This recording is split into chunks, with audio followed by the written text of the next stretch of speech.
کس کا تعلق ہے امتی کے ساتھ، لیکن حضور نے کسی خاتون کے ساتھ ہاتھ نہیں ملایا۔ ہمارے ہاں جہالت ہے، تصورات بگڑ گئے، تباہ ہو گئے۔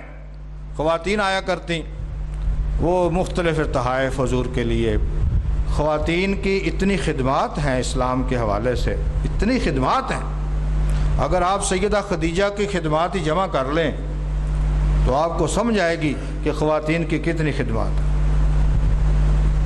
انہوں نے ایک کپڑا آپ کے لیے تیار کیا، یہ کڑھائی نہیں کرتے کپڑے پر، اس نے کڑھائی کیا اپنے ہاتھ سے۔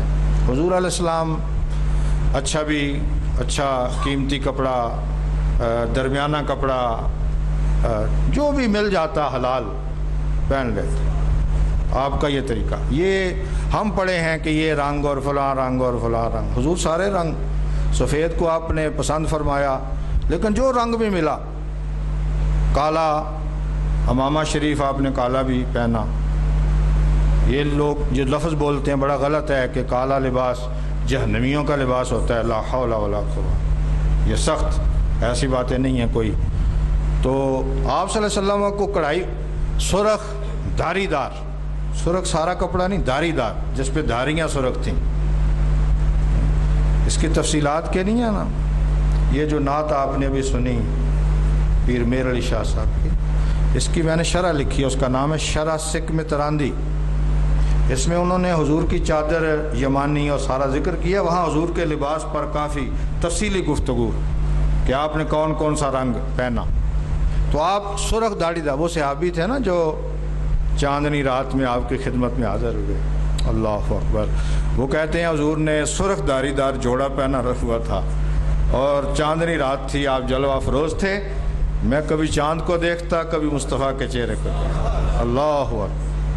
اور کہتے ہیں آخر میں ایسے نتیجے پہ پہنچا کہ حضور کا چہرہ اس سے خوبصورت۔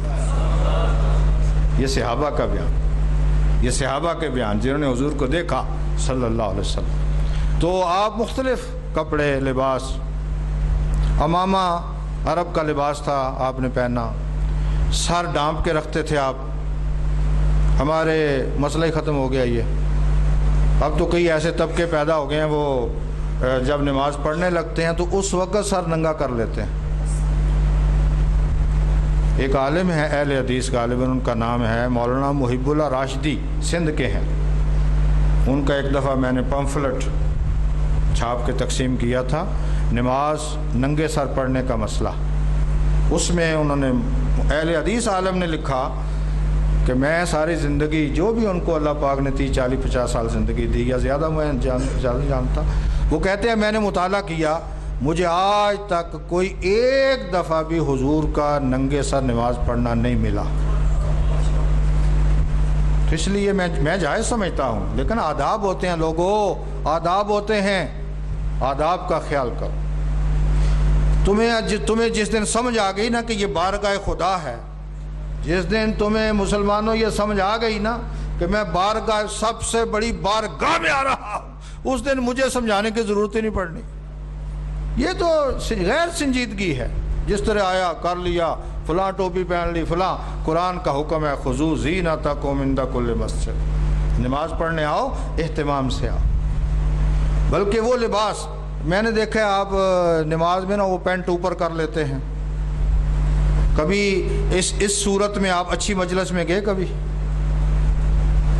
ہمیں کیا لوگ بتاتے ہیں، کیا سکھاتے ہیں ہمیں؟ اسلام کہتا ہے اس لباس میں نماز پڑھو جو جس صورت میں تم اچھی مجلس میں پہن کر جاتے ہیں۔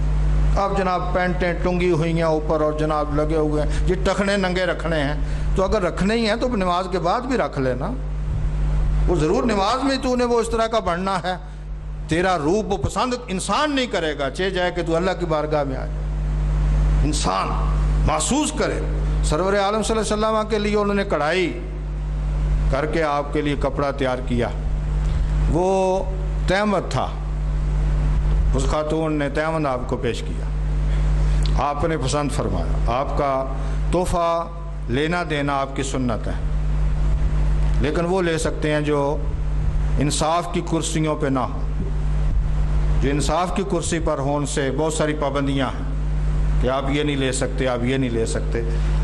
تو آپ صلی اللہ علیہ وسلم نے قبول فرمایا، آپ نے وہ اس خاتون نے کہا جی کہ اگر آپ پسند فرمائیں تو مجھے پہن کے دکھائیں۔ یہ شفقت ہے بھائی آپ حضور کی۔ آپ اندر گئے، جا کے آپ بدل کے آئے، تھوڑی دیر بیٹھے، پھر اندر چلے گئے۔ ایک صحابی کہتے ہیں مجھے وہ پسند آیا اور میں نے دروازے پہ دستک دی تو آپ سے میں نے عرض کیا کہ یا رسول اللہ یہ مجھے بڑا پسند آیا۔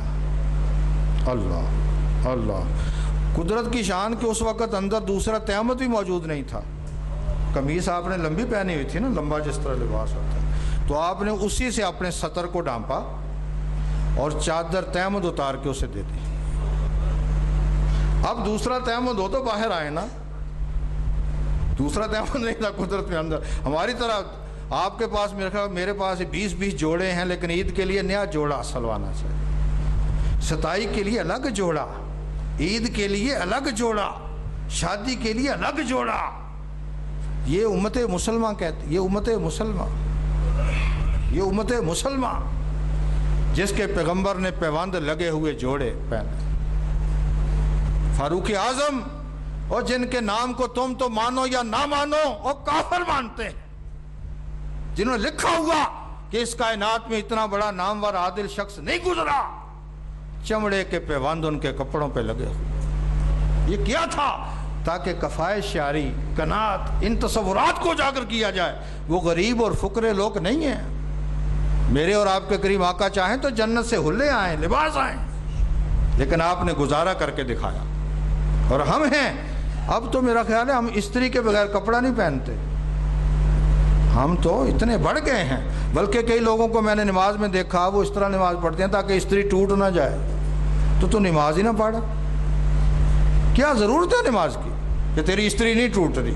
یہ قبر استری کے لیے رکھی ہے، قبر میں سب استریاں ہمارے کریں گے، وہ فرشتے استریاں کریں گے، ہمیں کیا کریں گے؟ وہ اللہ کا خوف کرو، خشیت اپنے اندر لاؤ، تواضع لاؤ، کم رکھو اپنے جوڑے، کپڑے، فلاں جتنے ضرورت ہے۔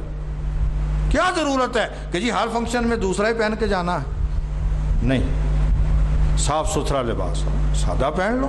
ہاں، ہمارے کریم آقا نے قیمتی بھی لباس پہنا، لیکن وہ خریدا نہیں تھا۔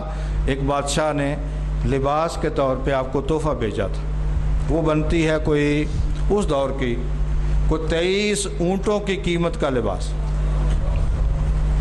اور وہ آپ نے گھر رکھ لیا۔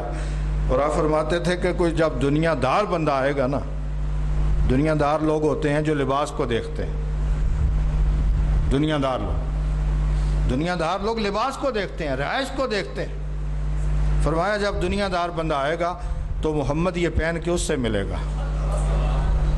تو جب بڑے بڑے دنیا دار بادشاہ آتے نا تو پھر حضور وہ لباس پہن کے ان، تاکہ کسی طرح کوئی گھٹیا نہ سمجھے، یہ پہلو بھی۔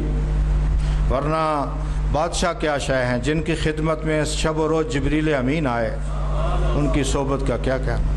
بلکہ یہ رمضان شریف میں تو اور سدرہ چھوڑ کر وہ پورا مہینہ حضور کے حجرے میں ڈیرا لگا لیتے، اور جتنا قرآن کریم نازل ہوا ہوتا حضور جبریل کو سناتے، جبریل مصطفیٰ کو سناتے۔ کیا شانیں ہیں، کیا۔ تو حضور گھر میں بیٹھے ہیں، اب جناب وہ جبریل امین آئے تو لے کر آ گئے۔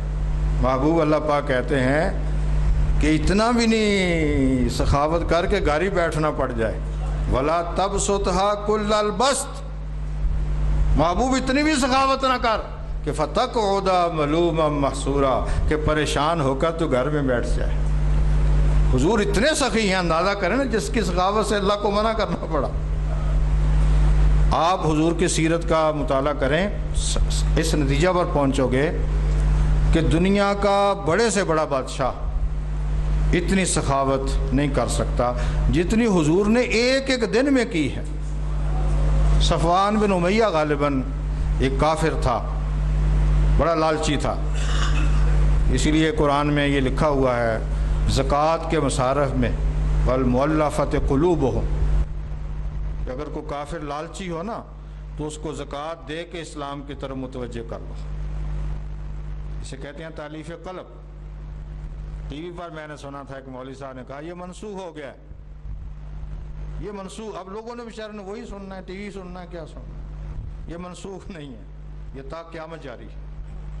اور یہ اتنا بڑا اسلام کا ایک زکوٰۃ کا سیاسی نظام ہے کہ اگر ہمارے حکمرانوں کو سمجھا جائے تو بہت سارے مسائل حل ہو سکتے. مثلا کشمیر کا ایک سربراہ وہ ظلم کرتا، اسلام کہے گا کہ اگر یہ 2-4 کروڑ روپیہ زکوٰۃ کے سے مسلمانوں پہ ہاتھ نرم کر لے، پیسے دے دو.